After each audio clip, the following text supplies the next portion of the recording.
Hello everyone, मैं उत्तम चौहान आप सभी का स्वागत करता हूं। देखिए, आज मैं आपके लिए रेस्पिरेटरी सिस्टम बायोलॉजी का एक टॉपिक है, उसको पूरा का पूरा जो है करने की कोशिश करने वाला हूं। देखिए, कोशिश नहीं, आज इस चैप्टर को एक ही वीडियो के अंदर हम कंप्लीट करेंगे। देखिए, आज मैंने आपका समय बचाने के लिए पहले ही इसको पूरे के पूरे को लिख दिया है, ताकि आपका समय जो है वो बच जाए और ज्यादा से ज्यादा हम कंटेंट को दे सकें। क्योंकि भी दुर्गा शक्ति और पटवारी का एग्जाम पास है और इस एग्जाम को देखते हुए हमें पूरी साइंस करनी है और इसके अकॉर्डिंग हम जो है इस प्रकार से चलेंगे तो ही हम साइंस कर पाएंगे। ठीक है भाई, वैसे मैं आपको बता देता हूं, ये जो चैप्टर है ये कोई भी एग्जाम दे लेना भाई, यहां से कोई भी क्वेश्चन आपको बाहर देखने को नहीं मिलेगा। आप अच्छे से इसको समझना, मैं आपको इसको समझाऊंगा। बस केवल आपको कुछ नहीं करना, एक कॉपी लेनी है, एक पेन लेना है और आपको बैठ जाना। आपको मेरे को सुनते ही जाना है, केवल सुनना ही है। अगर आप इसका स्क्रीनशॉट लेना चाहोगे, नहीं तो मैं ना टेलीग्राम ग्रुप के अंदर इसकी पीडीएफ भी, स्क्रीनशॉट भी, सब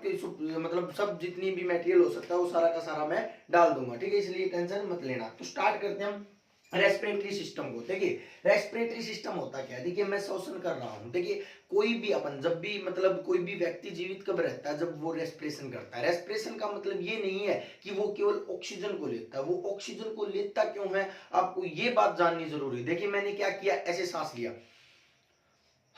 और छोड़ दिया। आप ये सोचते हो कि ये रेस्पिरेशन है, ये रेस्पिरेशन नहीं है, ये ब्रीथिंग है। ऑक्सीजन को लेना, CO2 को छोड़ देना, इट इज कॉल्ड ब्रीथिंग। सांस लेना, ये सांस लेना है, आपका रेस्पिरेशन नहीं है। रियल में रेस्पिरेशन क्या है, देखिए मैं बताता हूं। आपका शरीर इतना फास्ट है कि आपको पता भी नहीं चलता। देखो, आपने सांस लिया, ऑक्सीजन अंदर गई नाक के थ्रू, यहां से होती हुई, यहां से कंठ से होती हुई, ये आपके ट्रैकिया है, श्वसन नली है, इसके होते हुए फेफड़े के अंदर चलेगी। मेन रेस्पिरेटरी सिस्टम का मेन ऑर्गन जो है आपका फेफड़ा, ठीक है। जैसे ये फेफड़े में गई, फेफड़े के अंदर कोई एक छलनी लगी हुई है जिसको एल्वियोली बोलते हैं, एल्वियोलाई बोलते हैं, वायुकोश बोलते हैं। वहां पर क्या होगा, ऑक्सीजन फिल्ट्रेट हो जाएगी। क्या होगा, उस एल्वियोली के अंदर ब्लड वेसल्स का गुच्छा मिलेगा और ब्लड ऑक्सीजन को ले लेगा और सारी गैसों को क्या कर देगा, बाहर कर देगा। देखिए, हम नॉर्मली ये कह देते हैं कि हम सांस के दौरान ऑक्सीजन को लेते हैं, नहीं भी, ऐसा नहीं है। अपन 100% गैस को लेते। देखो, अब वायुमंडल में सारी की सारी गैसें हैं, 78% नाइट्रोजन भी है, कार्बन डाइऑक्साइड भी है या नहीं है। लेकिन आप क्या कहते हो, सांस ली आपने, ऑक्सीजन ली, नहीं भी, सांस ली आपने, 100 की 100% गैस ली, लेकिन आपका जो ये लंग्स है, ये जो आपके फेफड़े हैं, इन्होंने, ये देखो ये छलनी लगी हुई, मैंने डायग्राम आपको पहले ही बना रखा है। इन छलनियों ने क्या किया, उस ऑक्सीजन को ले लिया और सभी गैसों को क्या कर दिया, छोड़ दिया। अब इस ऑक्सीजन का करेंगे क्या, ये फेफड़े इस ऑक्सीजन का करेंगे क्या, मेन तो फंक्शन यही तो समझना अपने को। रेस्पिरेटरी सिस्टम स्टार्ट ही यहां से होता है। देखिए, जब ये ऑक्सीजन को ले लेंगे, ऑक्सीजन चला जाएगा ब्लड के अंदर, और ब्लड के अंदर पहले से ही मौजूद है। जब मैंने कल खाना खाया था, कल जो मैंने डाइजेस्टिव सिस्टम किया था, तो वो जो खाना जो है वो ग्लूकोज में कन्वर्ट होगा, और ग्लूकोज और ऑक्सीजन ये दोनों मिलके सेल के माइटोकॉन्ड्रिया में जाकर किसकी फॉर्मेशन करेंगे भाई, ऊर्जा की फॉर्मेशन करेंगे, एटीपी एनर्जी बनाएंगे। ठीक है, तो ये ही ऊर्जा का बनाना ही आपका क्या कहलाता है भाई, रेस्पिरेशन कहलाता है। देखिए, स्टार्ट करते हैं इस चैप्टर को। ये मैंने आपको इंट्रो दिया है। देखिए, बहुत इंटरेस्टिंग चैप्टर होने वाला है ये, आपको बहुत ही मतलब कम समय में इसको मैं कंप्लीट करवा दूंगा। ठीक है भाई, अगर आपको मेरी वीडियोस अच्छी लगती हैं तो आप इनको प्लीज शेयर करें, लाइक करें। लाइक भी कर दो भाई, मेरा कुछ नहीं बढ़ने वाला। आप ये सोचते हो मैं करोड़पति बन जाऊंगा, लखपति बन जाऊंगा, ऐसा कुछ नहीं होने वाला। लाइक करो, शेयर करो, सब्सक्राइब करो। ठीक है, अगर जैसे कि भाई अपना इतना बड़ा चैनल नहीं है, लेकिन फिर भी अगर आप अच्छे से इस चैनल को सब्सक्राइब करोगे तो हम भी मतलब आपकी तरह ही मतलब क्या हो जाएंगे भी, एक अच्छे प्लेटफॉर्म पे आ सकेंगे भाई। कोई अच्छा बोर्ड ले आएंगे, अच्छा कैमरा ले आएंगे, आपको मतलब समझने में क्या हो जाएगी, आसानी हो जाएगी। ठीक है, देखिए भाई, यहां पर स्टार्ट करते हैं, तो भाई सब्सक्राइब करना ना भूले। ब्रीथिंग से स्टार्ट करते हैं। सबसे पहले मैंने कहा, जब मैं सांस लेता हूं उसको ब्रीथिंग कहलाता है। ऑक्सीजन लेना, CO2 को छोड़ देना ही ब्रीथिंग कहलाता है। अब ये आता है रेस्पिरेशन क्या होता है। रियल में रेस्पिरेशन क्या होता है, ग्लूकोज और ऑक्सीजन का क्वेश्चन आया था कि ग्लूकोज और रेस्पिरेशन क्या कहलाता है, तो ग्लूकोज और ऑक्सीजन का जलना क्या कहलाता है भाई, रेस्पिरेशन कहलाता है। और जलकर क्या बनाएंगे भाई, जलकर ये ऊर्जा की फॉर्मेशन करेंगी, एनर्जी की फॉर्मेशन करेंगी, इसी को क्या कहते हैं अपन, रेस्पिरेशन कहते हैं। देखिए, होता क्या है मैं आपको बताता हूं, ये वाला फंडामेंटल आपको भूल जाओ। ये जब आप ये जो फेफड़े के अंदर जो गैस जा रही है ना, इसको अपन बोलते हैं एक्सटर्नल रेस्पिरेटरी सिस्टम। क्या बोलते हैं, एक्सटर्नल। देखिए, थोड़ा डीप ले चलता हूं आपको, इस सिस्टम को बोलते हैं एक्सटर्नल रेस्पिरेटरी सिस्टम। लेकिन जब ऑक्सीजन अंदर चली जाती है, और अंदर जाने के बाद ऑक्सीजन चली जाती है सेल के माइटोकॉन्ड्रिया के अंदर। कहां पर चली जाती है, सेल के माइटोकॉन्ड्रिया के अंदर, और वहां पर जो रिएक्शन होती है ना, उसको बोलते हैं सेलुलर रेस्पिरेशन या इंटरनल रेस्पिरेशन। रेस्पिरेशन, शरीर मतलब जब सेल के अंदर जो रेस्पिरेशन होता है उसको बोलते हैं इंटरनल रेस्पिरेशन। वो क्या होता है देखो मैं समझाता हूं आपको। जब ग्लूकोज और ऑक्सीजन, ये ग्लूकोज और ये ऑक्सीजन दोनों जाते हैं आपकी कोशिका के पास, सेल के पास। सेल के अंदर मौजूद होती है माइटोकॉन्ड्रिया, ठीक है, आप सभी को पता पावर हाउस ऑफ सेल है। वो पावर हाउस ऑफ सेल इसीलिए है क्योंकि ये दोनों रिएक्शन करके किसकी फॉर्मेशन करते हैं भाई, ऊर्जा की फॉर्मेशन करते हैं। और ये जगह कौन सी है, ये जगह माइटोकॉन्ड्रिया है, सेल की माइटोकॉन्ड्रिया है, सेल की माइटोकॉन्ड्रिया है कोशिका की, इसीलिए माइटोकॉन्ड्रिया को पावर हाउस ऑफ सेल कहा जाता है, ठीक है। तो ये ग्लूकोज और ऑक्सीजन, देखिए अब क्वेश्चन यहां से बहुत ज्यादा बनते हैं। देखिए अपन किस प्रकार का रेस्पिरेशन करते हैं, क्वेश्चन आता है रेस्पिरेशन किस प्रकार की अभिक्रिया है, तो रासायनिक अभिक्रिया में एरोबिक रिएक्शन है। किस प्रकार की रिएक्शन है, एरोबिक। एरोबिक होती है अभी ऑक्सीजन की प्रेजेंस में कोई रिएक्शन करना एरोबिक रिएक्शन कहलाती है, ठीक है। अब देखो भाई, एक बार हरियाणा के एग्जाम में कथन निष्कर्ष में क्वेश्चन पूछा गया था कि क्या श्वसन एनएरोबिक रिएक्शन हो सकती है। कहने का मतलब क्या श्वसन मतलब ऑक्सीजन के बिना हो सकता है, तो आपको ये आंसर देना है क्या अपन जो है एनएरोबिक रिएक्शन के थ्रू रेस्पिरेशन कर सकते हैं। कहने का मतलब ये है कि हम बिना ऑक्सीजन के क्या बना सकते हैं, एनर्जी बढ़ा सकते हैं, ये क्वेश्चन है भाई। इसका आंसर हाँ आएगा, बिल्कुल हम एनएरोबिक रिएक्शन कर सकते हैं। देखो मैं आपको बताता हूं एरोबिक रिएक्शन के दौरान होता क्या है भाई। एरोबिक रिएक्शन के अंदर ग्लूकोज प्लस ऑक्सीजन, ये मैं पूरी की पूरी साइकिल समझाता हूं आपको। यहाँ पर थोड़ा आपको जगह दिख रही होगी, ये जगह दिख रही है क्या, एक बार बताना भाई, ये जगह दिख रही है, ये जगह यहाँ पर, ये देखो ये जो गोला है तो ये दिख रही है भाई, ठीक है। इसको इसके अंदर मैं समझा देता हूं। देखो क्या होता है, ग्लूकोज प्लस में ऑक्सीजन, ये है सेल के माइटोकॉन्ड्रिया के अंदर, ठीक है। ये दोनों क्या करते हैं, ये दोनों रिएक्शन करके स्टार्टिंग में बनती है 2 पाइरुविक एसिड। स्टार्टिंग में क्या बनती है, 2 पाइरुविक एसिड बनती है ग्लूकोज और ऑक्सीजन के मिलने के बाद। जैसे ये दो मिलते हैं पाइरुविक एसिड से क्या बनते हैं भाई, 38 एटीपी एनर्जी की फॉर्मेशन होती है। कितनी एनर्जी बनती है, 38 एटीपी। अब कहते हो कि सर लेकिन क्वेश्चन तो हमेशा ये आती है कि रेस्पिरेशन के दौरान 36 एटीपी एनर्जी बनती है, तो क्या होता है मैं आपको बताता हूं।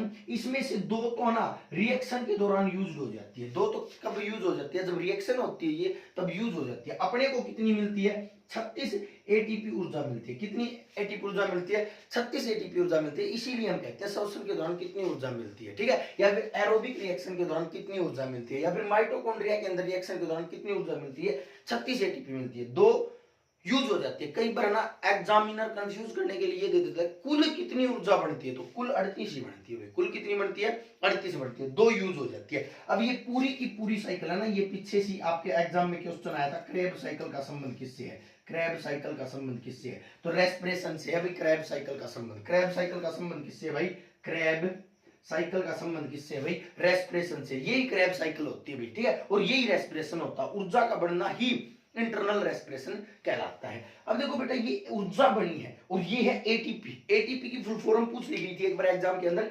एड्रीनोसिन ट्राइफॉस्फेट, एड्रीनोसिन ट्राइफॉस्फेट, एड्रीनोसिन ट्राइफॉस्फेट, याद रखना। एडिनोसिन ट्राइफॉस्फेट जो होती है एटीपी की फुल फॉर्म होती है। तो ये था आपका रेस्पिरेशन, ये क्या था भाई, रेस्पिरेशन। और ये कहां पर हुआ है, सेल के माइटोकॉन्ड्रिया के अंदर। इसको क्या बोलते हैं, इंटरनल सेलुलर रेस्पिरेशन बोलते हैं, ठीक है। शरीर मतलब कोशिकीय श्वसन बोलते हैं, कोशिका के अंदर होता है, माइटोकॉन्ड्रिया के अंदर होता है। अब देखिए आगे चल पड़ते हैं, हम एक्सटर्नल में आते हैं। देखिए श्वसन स्टार्ट कहां से होता है, सबसे पहले श्वसन का कार्य नाक से स्टार्ट होता है। कहां से स्टार्ट होता है भाई, नोज, नाक से स्टार्ट होता है। क्वेश्चन आता भी है श्वसन का पहला अंग क्या है, श्वसन का पहला अंग नाक है। क्या भाई, नाक है। देखिए अगर क्वेश्चन आए श्वसन का पहला अंग कौन है, तो नाक बताना है। अगर क्वेश्चन आए श्वसन का प्राइमरी ऑर्गन कौन सा है, मुख्य ऑर्गन कौन सा है, तो उसमें कौन दोगे आप, उसमें फेफड़ा दोगे। प्रथम और प्राथमिक फर्क है भाई, प्रथम नाक, प्राथमिक फेफड़ा, ठीक है। चलो भाई, उसके बाद देखना नाक के बाद ये नेजल कैविटी, ये पूरी की पूरी कैविटी नेजल कैविटी कहलाती है। अपन श्वसन लेते हैं, अब ये कहोगे नाक नाम तो मुख से भी ले लेते हैं श्वसन, ठीक है, तो आप कह सकते हो ऐसे। लेकिन रेस्पिरेटरी के अंदर नाक, नाक से नेजल कैविटी, नेजल कैविटी के अंदर मौजूद होती है एयर, जो धूल के कणों को रोक लेते हैं। बात ज्यादा बताने की जरूरत नहीं है।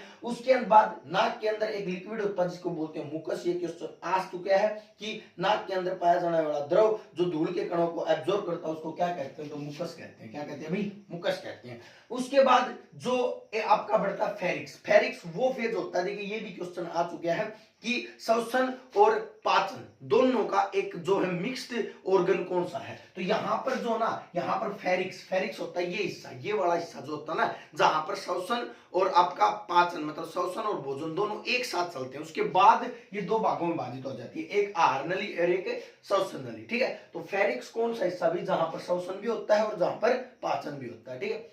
उसके बाद आ जाता है भाई लैरिक्स, क्या आ जाता है भाई लैरिक्स, लैरिक्स के बारे में पढ़ेंगे भाई। ये भाई पहला ये आ गया लैरिक्स आपका, ये कंठ, ये क्या भाई लैरिक्स है, जिससे मैं बोल पा रहा हूं। तो आपसे अगर कोई क्वेश्चन पूछे कि बोल पाना संभव है, ये किस अंग का हिस्सा है, तो बोलना किस अंग का हिस्सा भाई, आपका रेस्पिरेटरी सिस्टम का हिस्सा है, ठीक है। तो ये यहां पर देखो लैरिक्स, लैरिक्स, लैरिक्स को बोलते हैं स्वर तंत्र, क्या बोलते हैं भाई, स्वर तंत्र, ठीक है। तो अपन स्वर तंत्र बोलते हैं, लैरिक्स बोलते हैं, इसी से बोल पाना संभव होता है। इसी से ये ही लैरिक्स का साइज ये आपको बताता है कि आपकी आवाज मोटी है या आपकी आवाज पतली है। जैसे मेरी आवाज मोटी है, मैं आपको बताऊंगा कैसे मोटी होती है, कैसे पतली होती है। फिजिक्स का अपना अलग फंडामेंटल है, बायोलॉजी का अपना अलग फंडामेंटल है, ठीक है।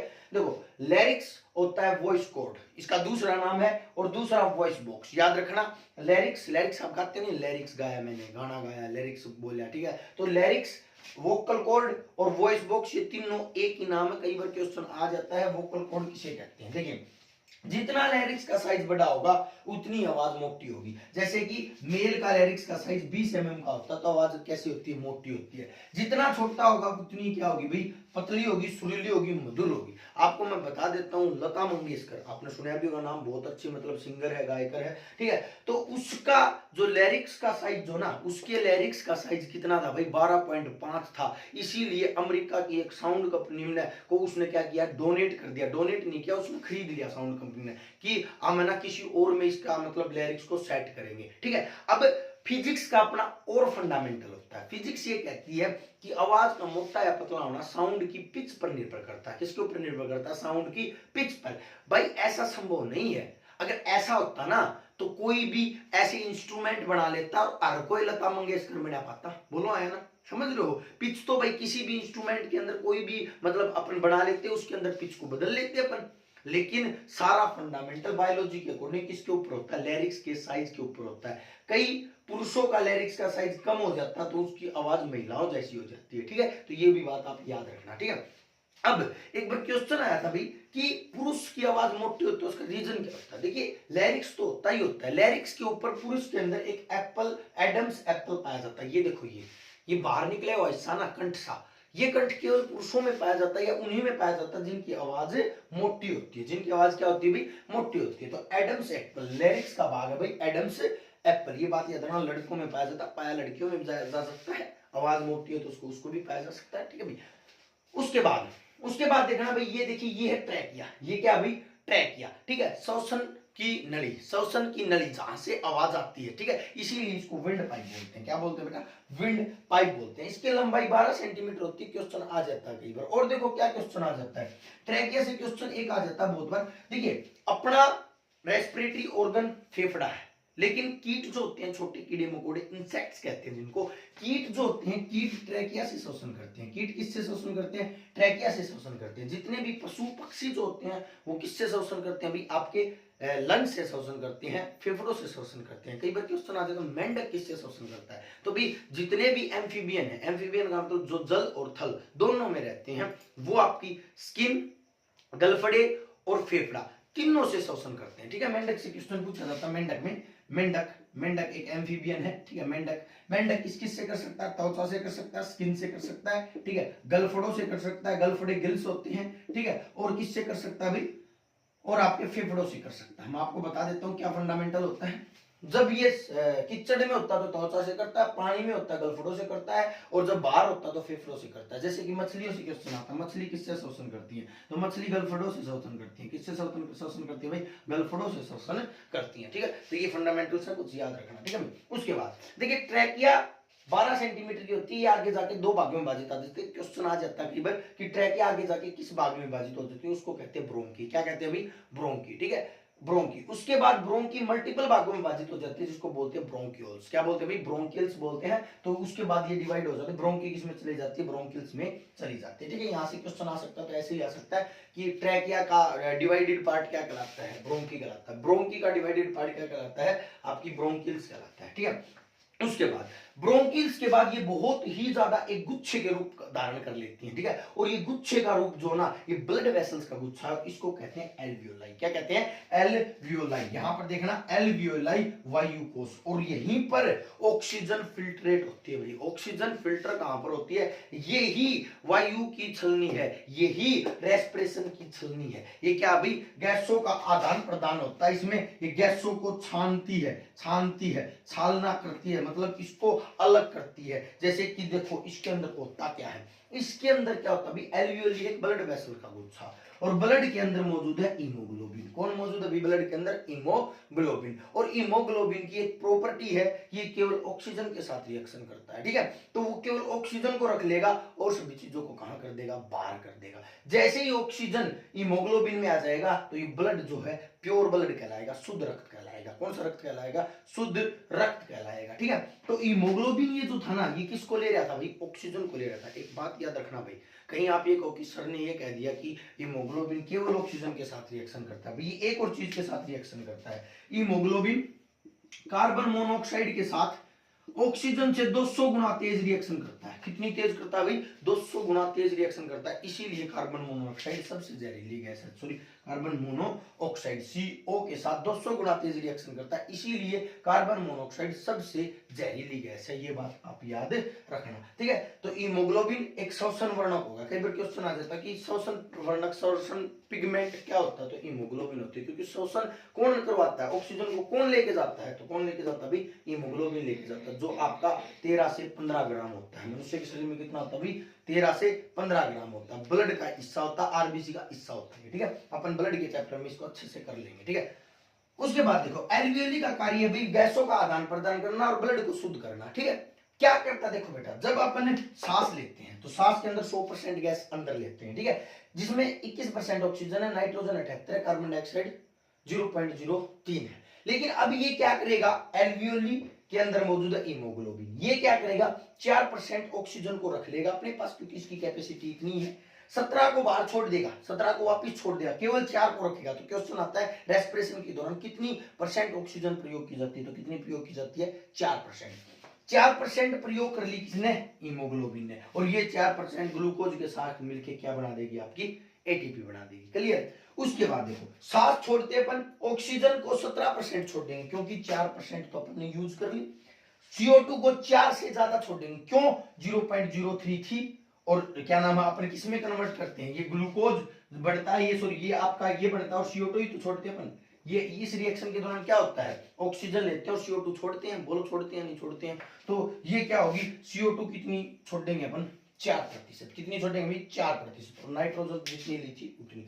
तो क्या होता है सुनना, कई बार क्वेश्चन आ जाता है, क्या आता है कि श्वसन के दौरान कितनी ऑक्सीजन यूज करते हैं? भाई 4%। श्वसन के दौरान कितनी ऑक्सीजन छोड़ते हैं? तो कई कंफ्यूज हो जाते हैं, कितनी छोड़ते हैं? कितनी नहीं, 4 यूज कर ली तो 17 छोड़ते हैं, 21 नहीं छोड़ते। ठीक है, श्वसन के दौरान कितनी कार्बन डाइऑक्साइड छोड़ते हैं? तो सोचते हैं कि भाई 0.03 ली थी, तो छोड़ देंगे कितने? छोड़ देंगे कितनी? तो छोड़ देंगे भाई 4.03। पूरा का पूरा उत्तर बता दिया।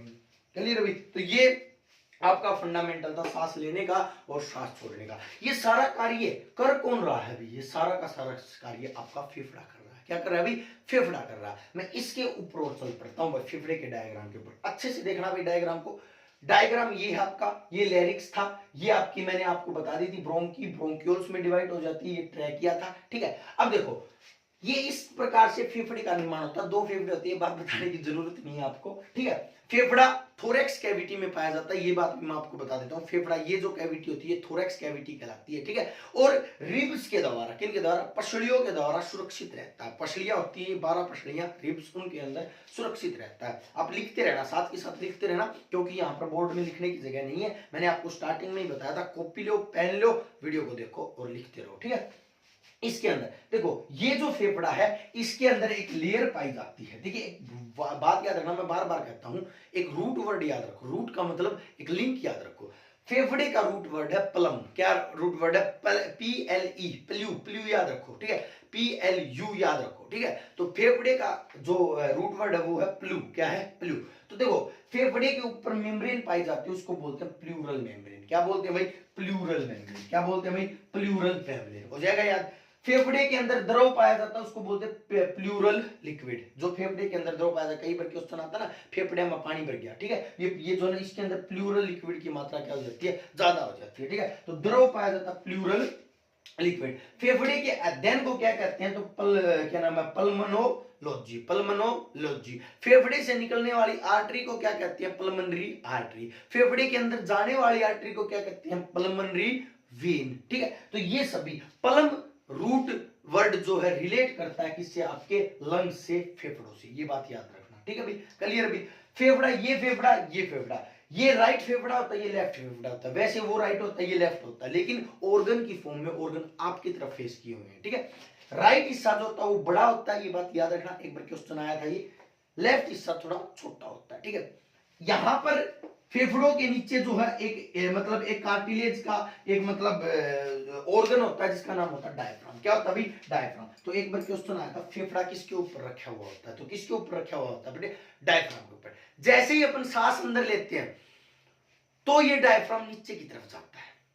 जैसे ही अपन सांस अंदर लेते हैं तो ये डायफ्राम ऊपर की तरफ जाता है। जैसे ही अपन मतलब सांस को छोड़ते हैं तो ये डायफ्राम नीचे की तरफ जाता है। ये बात आप याद रखना, ठीक है। डायफ्राम का ज्यादा फंडामेंटल नहीं है। डायफ्राम से एक क्वेश्चन और आ सकता है। डायफ्राम आपके शरीर को दो हिस्सों में तोड़ता है। कई भी क्वेश्चन आता है, कौन सा ऑर्गन शरीर को दो भागों में विभाजित करता है? तो ये डायफ्राम होता है, यहाँ पर ऊपर वाला और नीचे वाला। तो दो भागों में विभाजित करने वाला कौन भी? डायफ्राम है। क्लियर है? डायफ्राम करिए। ये देखो, ये फेफड़ा, ये फेफड़ा, इसके बीच के हिस्से को क्या कहते हैं? क्वेश्चन आया था, दो फेफड़ों के बीच के हिस्से को क्या कहते हैं? तो मेडियस्टेनम के जो है इसका नाम है मेडियन। मेडियन, मेडियन सुना? मेडियन मतलब बीच, मीडियन। तो मीडियस्टेनम, मीडियस्टेनम याद रखना, एक दो बार बोल लेना, क्लियर हो जाएगा, ठीक है। लंग्स प्राइमरी ऑर्गन मैंने आपको बता दिया, प्राथमिक ऑर्गन है। प्रथम ऑर्गन नाक है। प्रथम ऑर्गन कौन है? नाक है। थोरेसिक कैविटी का हिस्सा है, रिब्स में सुरक्षित रहता है, ये बात मैंने आपको बता दी। 1.3 से 1.5 किलोग्राम इसका भार होता है। 1300 ग्राम से 1500 ग्राम इसका भार होता है। पल्मोनोलॉजी इसके अध्ययन को कहते हैं। पल्मोनोलॉजिस्ट इसके डॉक्टर को कहते हैं। पल्मोनोलॉजिस्ट किसके? इसके फेफड़े के डॉक्टर को कहते हैं। जैसे कि आपको फेफड़े की बीमारी है तो आप किसके पास जाओगे? पल्मोनोलॉजिस्ट के पास जाओगे, ठीक है। फेफड़े का आपको अध्ययन करना है तो पल्मोनोलॉजी करोगे, ठीक है। तो ये था आपका फेफड़ा। अब देखो श्वसन कंप्लीट हो गया तो आपके मन में दो तीन क्वेश्चन आए कि सर श्वसन दर, मनुष्य की श्वसन दर कितनी होती है? तो भाई 12 से 16 बार प्रति मिनट, ये है एनसीईआरटी का डाटा, ठीक है। एक बार हरियाणा ने 16 से 12 माना था, ठीक है, क्योंकि उसके अंदर 12 से 16 कोई भी ऑप्शन नहीं था, ठीक है। तो ये बात आप याद रखना, हरियाणा तो कुछ भी मान सकता है, उसका कोई भरोसा नहीं भाई। देखो हरियाणा के बारे में एक बात बताता हूं मैं, कोई भरोसा नहीं हरियाणा का, ठीक है। अब देखो भाई, बच्चे कंफ्यूज हो रहे थे कि सर ये हरियाणा वाले पेपर कहां से बनाते हैं, क्या पैटर्न उठाते हैं, इनका कोई पैटर्न को नहीं भाई। ये क्या करें, सुनो, ये क्या करें है, ये अपना बंदा भेज हैं डिस्ट्रिक्ट में, हर डिस्ट्रिक्ट में अपना बंदा भेजते हैं, ठीक है। उन बंदे का काम यही है, आप कलेक्ट करके ले आओ इन्फॉर्मेशन कि बच्चे क्या पढ़ रहे हैं, यूट्यूब पर क्या पढ़ाया जा रहा है। भाई बच्चे मान के चलो, सारे बच्चे ने क्या किया, ग्राम सचिव की तैयारी कर रहे थे, सारे बच्चे ग्राम सचिव रिलेवेंट सब्जेक्ट पढ़ रहे हैं, सारे बच्चे हरियाणा जीके पढ़ रहे हैं, तो वो क्या करेंगे, जाएंगे सारे बंदे इकट्ठे होकर ना और उधर रिपोर्ट दे देंगे। अब भाई अब है ना, मतलब सारी चीज पढ़ ली उन्होंने, तो ये हरियाणा वाले बैठ कर क्या करेंगे, ओह यो पढ़ लिया काटा, ये नहीं करवाएंगे, और कोई बुक उठा कर ले आएंगे और उस मत दे देंगे। मतलब ऐसा प्रोसेस, मेरे हिसाब से ऐसा प्रोसेस अपना रहे हैं, उनके बंदे घूम रहे हैं, वो इंफॉर्मेशन लेकर जाए, ये पढ़े हैं, यो कौन दे वहां, ठीक है। मतलब बच्चों के साथ मतलब पता नहीं क्या करना चाहते हैं, ठीक है। नहीं तो बुक्स मत दो भाई, बुक्स हैं, कोई सिलेबस है, पैटर्न में से दो उसको, क्या दिक्कत आ रही है आपको। लेकिन नहीं भाई, ऐसा नहीं करेंगे, वो देंगे। उन्होंने ये देख लिया ना, अब ये देख लिया, हाँ भाई अगर मेरी वीडियो देख ली ना तो वहां भाई मास्टर साइंस ने, साइंस वाला मास्टर ने बहुत सी चीज करवा दी, ठीक है भाई, इसकी वीडियो को नहीं। वैसे अपना इतना पॉपुलर कोई नहीं, तो टेंशन ना लियो, अपनी मत आ सके, ठीक है। पॉपुलर आने तो कोई नहीं आने दे, ठीक है। देख लिया हरियाणा जी के मास्टर, हरियाणा जी के भाई, कोई मैं किसी का पर्सनल कमेंट नहीं कर रहा, ठीक है।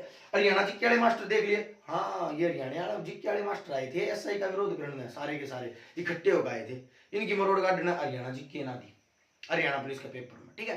तो मतलब ये इनकी फुल प्लानिंग रहती है, प्री प्लान्ड एक्शन होता है, डायरेक्ट मारते हैं, देख, ठीक है। तो इनके खिलाफ बिल्कुल भी मतलब है ना कोई भी कमेंट बाजी भी मत कर देना कोई भी एचएसएससी के खिलाफ, नहीं तो याद रखना जड़ से खो देंगे उनको, ठीक है। हाँ तो ये जो फंडामेंटल था 5th डे से रिलेटेड। बात मैं करता हूं अपन को पढ़ना बेसिक, बेसिक से बाहर कभी भी क्वेश्चन नहीं जाएगा। सौसंदर 12 से 16 ग्राम होती है। ऊर्जा मुद्रा एटीपी कहलाती है, ऊर्जा मुद्रा थी एटीपी बनी थी, ऊर्जा मुद्रा कहलाती है, क्वेश्चन आ भी चुका है। श्वसन दर को मापता है स्पाइरोमीटर, श्वसन की दर को कौन मापता है, स्पाइरोमीटर। और जो भी जितने भी वन लाइनर क्वेश्चन बच गए मैं आपको नोट्स के अंदर पीडीएफ के अंदर, अपना टेलीग्राम चैनल है जीएस बाई उत्तम चौहान, उसके अंदर मैं आपको प्रोवाइड करवा दूंगा। इसके नोट्स भी मैं आपको उसी टेलीग्राम के अंदर प्रोवाइड करवा दूंगा। आई होप ये चैप्टर आपको अच्छे से समझ में आएगा। एक वीडियो में मैंने पूरा का पूरा जो है लेक्चर कंप्लीट करवा दिया है। और मिलते हैं अपने अगले लेक्चर के साथ। हार्ट, हार्ट का मतलब सर्कुलेटरी सिस्टम, बहुत ही अच्छे तरीके से समझेंगे सर्कुलेटरी सिस्टम या हार्ट। आपको अगर ये वीडियो अच्छी लगी तो भाई शेयर कर देना, ठीक है भाई, शेयर कर देना, लाइक भी कर दियो भाई, ठीक है, और कमेंट भी कर दियो भाई, ठीक है। धन्यवाद भाई।